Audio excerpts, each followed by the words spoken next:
সুরজিতের গান, গল্প ও কবিতার আসরে সকলকে স্বাগত। আজ শুনবেন আমারই লেখা একটি কবিতা, শিশু শ্রমিক। চলুন শোনা যাক। শিশুর কাজ লেখাপড়া করা, শিশুর কাজ খেলাধুলা করা, শিশুর কাজ আনন্দে মাতামাতি করা। কোনো দুঃখ কষ্ট যাতে ছুতে না পারে তাদের শিশুকে মা বাবার সেটাই চিন্তা।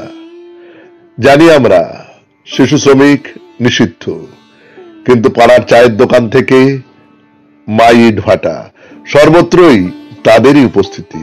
কি করে হলো, কে তার জবাব দেবে?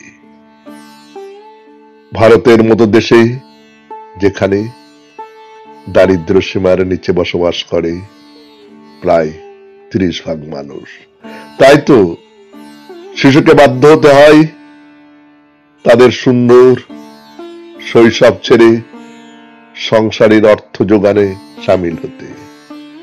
আর এদেরই সহজেই চোর প্রতিপন্ন করে নৃশংস অত্যাচার করা যায়।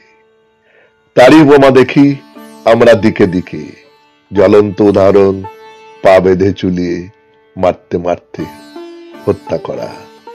সমাজ জানে এদের পাশে দাঁড়াবার বা হিসাব চাইবার কেউ নেই।